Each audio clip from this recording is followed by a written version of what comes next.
त्यांना पुढील कार्यक्रमासाठी जायचं असल्यानं त्यांनी आपलं मनोगत व्यक्त करणार आहेत.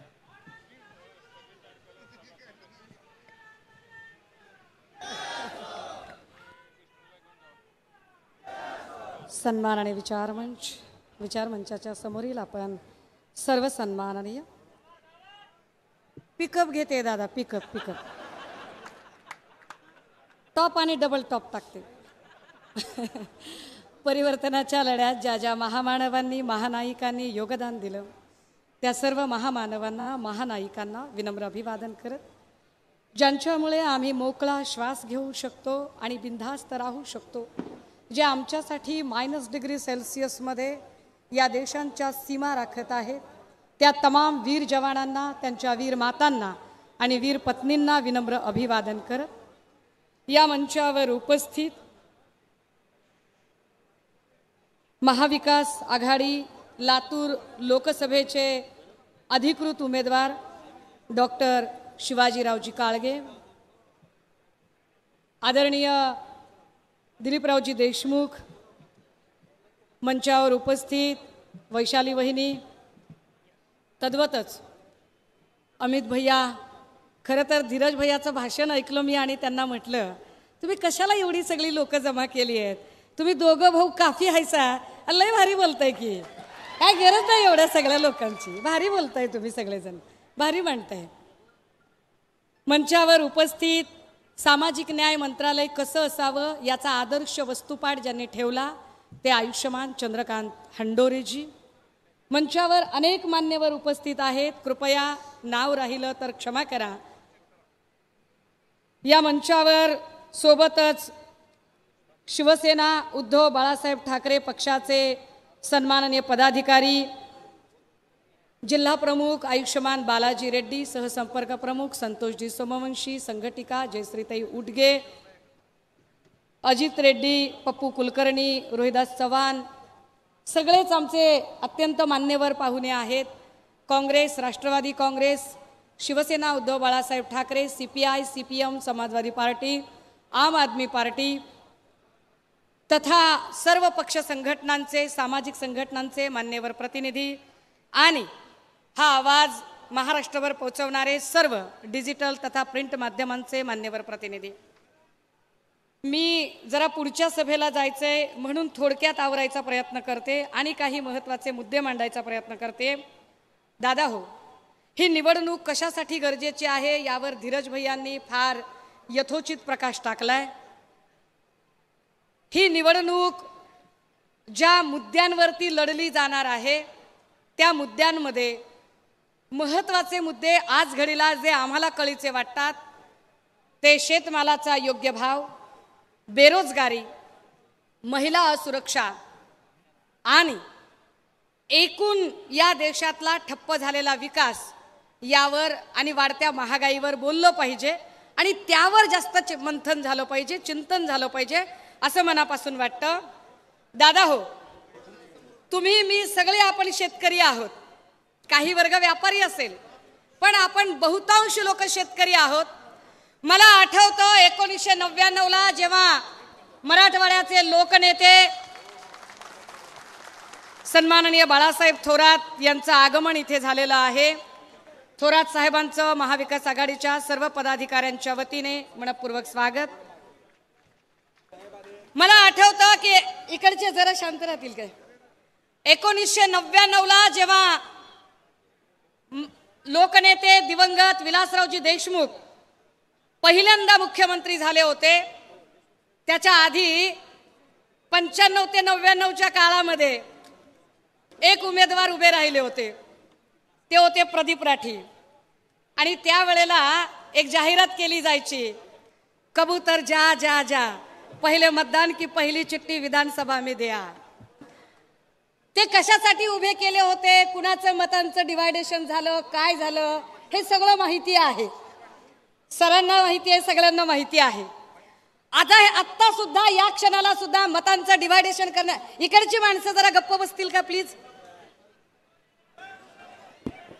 आता सुद्धा मतांचं डिवायडेशन करण्यासाठी, मतांचं विभाजन करण्यासाठी काय पद्धतीने भाजपा डेस्परेटली प्रयत्न करत आहे हे मी वेगळं सांगायची गरज नाही. पण तरीही राजे हो, काही महत्वाचे मुद्दे अनुत्तरित राहत आहेत. मी आपल्याला आवर्जून सांगितलं पाहिजे, 2012-14 काळ आठवा.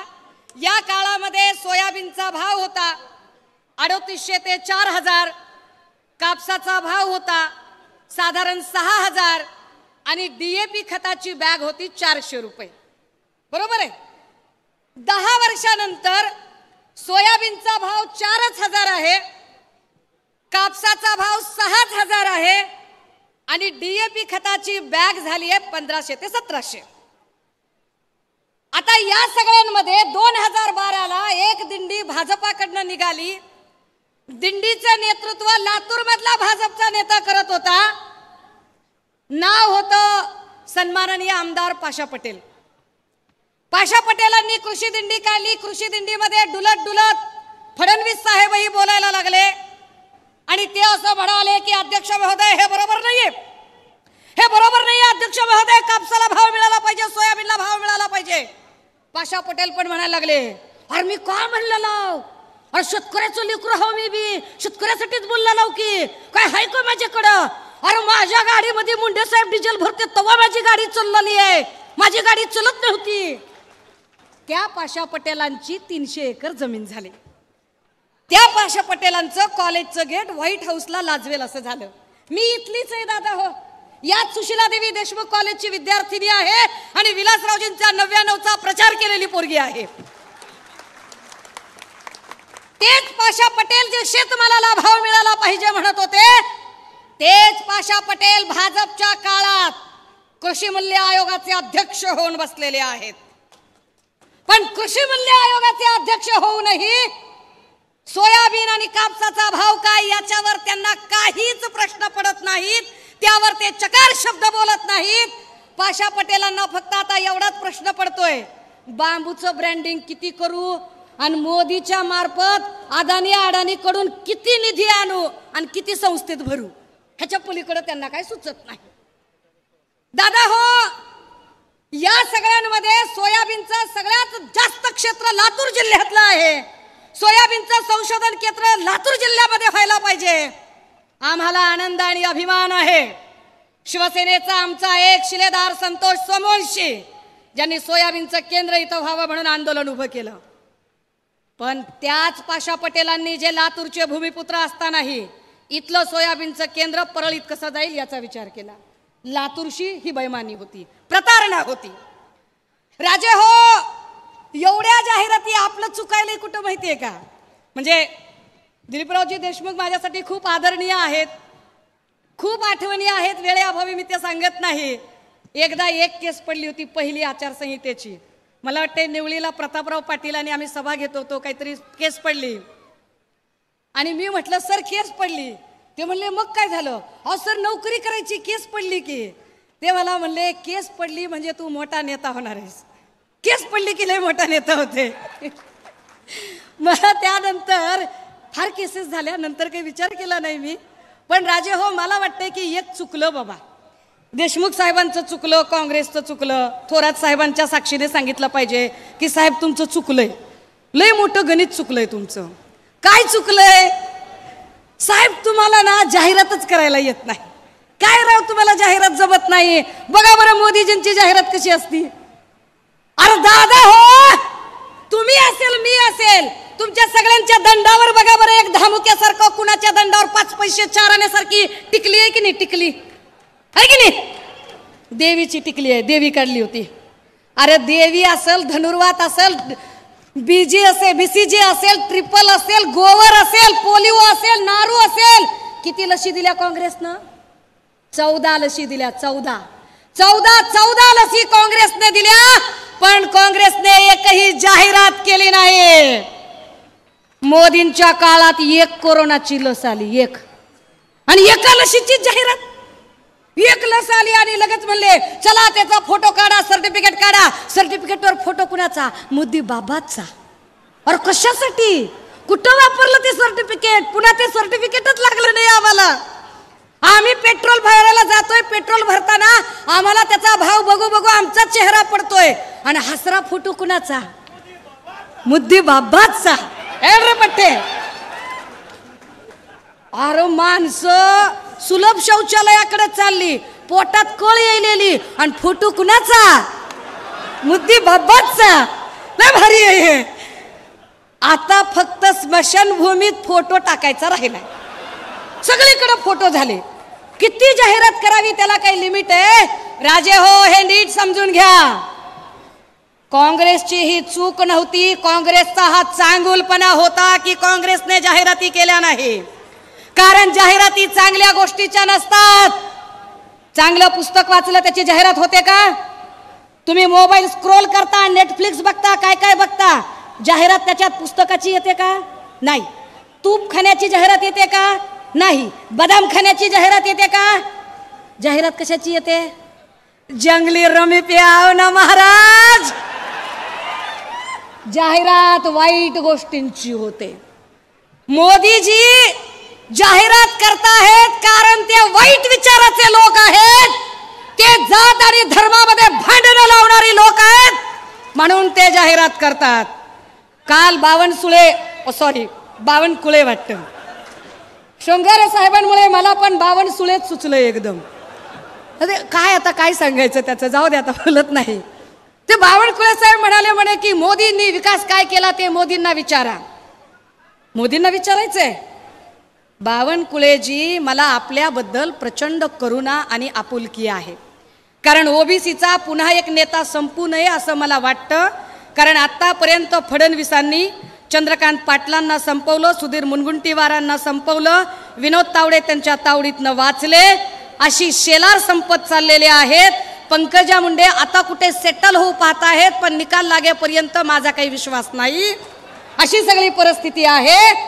ते बावनकुळे फडणवीसांची मर्जी संपादन करण्यासाठी काल इथे लातूरमध्ये येऊन म्हणतात की विकास काय केला मोदींना विचारा. मोदींना विचारायचं लांब राहिलं. मोदींना विचारायचं लांब राहिलं. बावनकुळेजी, तुमच्या शेजारी बसलेल्या शृंगारेंना विचारायचं होतं की 5 वर्षात लातूरमध्ये काय विकास केला, ते काय केलं लातूरमध्ये. लातूरमध्ये जी MIDC दिसते ती दिवंगत लोकनेते विलासरावजी साहेबांमुळे आली. लातूरमध्ये जे वेगवेगळे प्रोजेक्ट आले ते विलासरावजींच्या काळात आले. लातूरमधल्या जागांचे भाव वाढले ते विलासरावजींच्या काळात वाढले. लातूरमधली लहान लहान लेकरं, लातूरमधली मुलं माणसं कोंबड्यानं बांग दिल्यावर उठत नाहीत, दूधवाल्याची हाक ऐकून उठत नाहीत, पेपरवाल्याची आरोळी ऐकून उठत नाहीत. लातूरमधली लहान लहान लेकरं ट्युशन आणि क्लासेसच्या सायकलच्या घंटीचा आवाज ऐकून उठतात. हे लातूरला एज्युकेशन हब बनवलं ते विलासरावजींनी बनवलं. लातूरमधल्या वेगवेगळे जे युनिट होते, अगदी पॉलिटेक्निकचं युनिट असेल, ॲग्रिकल्चरलचं युनिट असेल, हे सगळे युनिट विलासरावजींच्या काळात आले. शृंगारे, तुमच्या काळात काय आलं? काय आलं शृंगारेजी तुमच्या काळात? फार फार तर कॉन्ट्रॅक्टरला कुठं 10%, कुठं 12% कमिशन कसं मिळवायचं हे तुमच्या काळात आलं असेल. सगळा कमिशनचा खेळ आहे. दादा हो, या सगळ्यांमध्ये घोळ काय होतोय बघा. ही निवडणूक का महत्वाची, एवढाच मुद्दा स्पष्ट करायचा आहे. जर लातूरमध्ये एवढं एज्युकेशनल हब आहे, एवढी लेकरं आमची शिकतात, 5 वर्षापूर्वी जाहिरात करताना मोदीजींनी आणि त्यांच्या भक्तुल्यांनी, ते सगळे भक्तुल्ले जे 15 पैशाच्या हिशोबाने मेसेज करतात, त्यांनी जाहिरात केली होती. भाई और बहनों, मैं आपको विश्वास दिलाता हूं, जब हमारी पार्टी सत्ता में आएगी हर साल 2 करोड़ बेरोजगारों को रोजगार दिलाएंगे. कहाँ है रोजगार? नोकऱ्या कुठे आहेत आमच्या? अरे आमचे नोकऱ्या नाहीत, आमचे उद्योगधंदे नाहीत. स्टार्टअप इंडिया आणि मेक इन इंडियाचा नुसतंच गाजर दाखवलं, पण आता आम्ही स्टार्टअप इंडियासाठी लोन मागायचं म्हणलं तर बँक म्हणते तारण दाखवा. अरे आमच्याकडे जर तारण द्यायला असतं तर बँकेला लोणी लावायला कशाला आलो असतो आम्ही? आम्ही बँकेला लोणी लावतोय कारण आमच्याकडे तारण द्यायला नाही ना काही. कोरडवाहू एरिया आहे आमचा. राजे हो, नीट समजून घ्या. एक साधं उदाहरण सांगते, बी फार्मसीच्या पोरांचं पुढचं उदाहरण तुम्ही समजून घ्या. एका कॉलेजमधून बी फार्मसीची एका वर्षाला 200 पोरं बाहेर पडतात. एका जिल्ह्यात साधारणतः 15 कॉलेजेस, म्हणजे एका वर्षात एका जिल्ह्यात 3000 विद्यार्थी बाहेर पडतात. म्हणजेच राज्यातनं वर्षाला 1 ते 1.25 लाख विद्यार्थी बाहेर पडतात. बी फार्मसीचा पोरगा बाहेर पडल्यानंतर त्याला टाकायचं असतं मेडिकल दुकान. पण सगळेच मेडिकल दुकान टाकू शकतात का? 25 ते 30 हजार विद्यार्थी मेडिकलचं दुकान टाकतात. बाकीच्या 70 ते 75 हजार पोरांना मेडिकल दुकान टाकायची ऐपत नसते. त्यांना औषध गोळ्या बनवणाऱ्या कंपन्यांमध्ये नोकरी हवी असते. पण औषध गोळ्या बनवणारी कंपनी कुठे आहे महाराष्ट्रात? महाराष्ट्रात अशी कंपनी नाहीये. सत्ता असताना आमचे नेते सन्मान्य आदित्यजींनी मल्टी ड्रग्ज प्रोजेक्ट आणला होता. या मल्टी ड्रग्ज प्रोजेक्टचा MOU केला होता. पण हा सगळा MOU आता सगळ्या गद्दार गँगच्या खोके सम्राटांनी जे 50 खोक्यावर विकले गेले. आणि हो, लातूरकरांनी समजून घ्या रे, इथे गंजगोलाई आणि मोठी व्यापार पेठ आहे आणि प्रत्येक व्यापाऱ्याच्या दुकानाबाहेर लिहिलेलं आहे, एकदा विकलेला माल परत घेतला जाणार नाही, तर विकलेला नेता परत कसा घेतला जाऊ शकतो हे समजून घेतलं पाहिजे. राजे हो, या सगळ्यांमध्ये या सगळे आमचे उद्योगधंदे गुजरातला पळवले. आता आमची लेकरं ज्यांना नोकऱ्या पण नाहीत, ज्यांनी पुण्या मुंबईला कामधंदा शोधायचा म्हटलं तर पुण्या मुंबईच्या सगळ्या कंपन्या त्यांनी गुजरातला हलवल्या. तुमच्या हातात काय? जर तुम्हाला वाटतंय की मराठवाड्यात काही आलं पाहिजे, विलासरावजींच्या नंतर इथे लातूरवर जी अवकळा पसरली ती अवकळा जर दूर करायची असेल आणि लातूरचं गतवैभव पुन्हा प्राप्त करून द्यायचं असेल तर गड एक हाती ठेवावा लागेल. खासदार बी आपला आणि आमदार बी आपला. मघाशी धीरज भैयांच्या मागं तुमच्या घोषणा चालू होत्या. तुम्ही म्हणाला, ते म्हणाले येऊन येऊन येणार कोण? तुम्ही म्हणालात काळगेशिवाय दुसरं कोण? तर दुसरं आहे. काळगे साहेबांना आता निवडून दिल्यावर 6 महिन्यांनी पुन्हा अजून एकाला निवडून द्यायचे आपल्याला इथनं. ते दुसरं कोण ते बी नाव माहिती असलं पाहिजे. हा गड एक हाती राखण्याची गरज आहे. महाविकास आघाडीचं हे सरकार. आणि हो, जाता जाता अजून एक मुद्दा, की काही मीडियावाले अशा बातम्या करत आहेत की ते 45+ करतील, ते 400+ करतील. राजे हो, सगळी ॲड आहे बरं का. जंगली रमी पे आओ ना महाराज सारखी सगळी जाहिरात आहे. ह्याच्यात काय दम नाही. लक्षात घ्या, तेलंगणामध्ये ह्यांचं काही नाही, केरळमध्ये ह्यांना कुणी येऊ देत नाही, तमिळनाडूमध्ये ह्यांना 0 आहे, पश्चिम बंगालमध्ये ममता दीदी तट देऊन लढत आहेत, तिकडे तेजस्वी यादवने शड्डू ठोकलेला आहे, केजरीवालजींची भीती वाटते म्हणून त्यांना आत टाकलेलं आहे.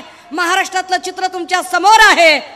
असं सगळं असताना हे फक्त माइंड गेम खेळत आहेत की आम्ही 400 पार. हे 400 पार होणार नाहीत. अबकी बार भाजपा तडीपार. काय घोषणा द्यायची आहे? चला माझ्यासोबत म्हणा, अबकी बार. आवाज आला नाही. अबकी बार. आवाज आला नाही रे. अबकी बार. अबकी बार. भाजपाला तडीपार करणे ही आपली गरज आहे. आपली ही अमित भैयाची नाही, ही आपली गरज आहे. कारण 2019ला त्यांनी आमच्या बोटाला शाई लावली का चुना लावला ते आम्हाला कळलं नाही. अख्खा महाराष्ट्र फडणवीसांनी नासवलाय. फडणवीसांनी महाराष्ट्राचं वाटोळं करून ठेवलंय. जर त्या महाराष्ट्राची सुसंस्कृत राजकारणाची घडी उभी करायची असेल तर पुन्हा एकदा सुसंस्कृत माणसं निवडून आणणं ही आपली काळाची गरज आहे. लातूरमध्ये मी पुन्हा प्रचार सभांना येईल. तुर्तास कुणाच्याही भावना दुखावण्याचा अजिबात हेतू नव्हता. पण तरी सुद्धा चुकून माकून भावना दुखावल्या गेल्या असतील, वाईट वाटलं असेल, काही खबऱ्यांची गरज नाही, आता माध्यमं पोचवतात सगळीकडे. पण तरी सुद्धा आणि खबरे तसे पण फार तर हात बिर्याणी आणि 30-60चेच असतात, त्याच्या पलीकडे काही नाही. असो, त्याच्यावरती काही मला बोलायचं नाही. पण तरीही कुणाला जर काही वाईट वंगाळ वाटलं असेल तर आपल्या सगळ्यांची यक्काची बी माफी अजिबात मागणार नाही. थांबते, रजा घेते. जय हिंद, जय महाराष्ट्र.